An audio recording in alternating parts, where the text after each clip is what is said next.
Мен номер 8 гимназия 8 б сынып оқушысы Серік Қызылпан.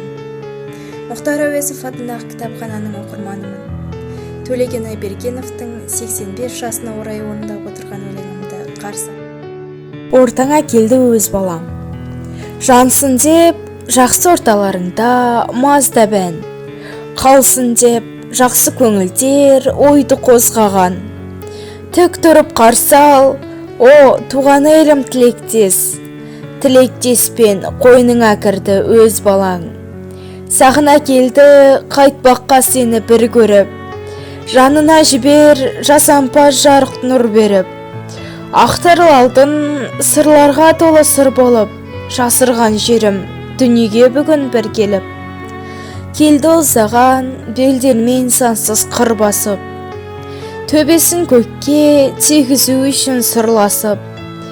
Күн санап сенің көркеуіңді тілеген. Жүрек қойсаған бұл ғашық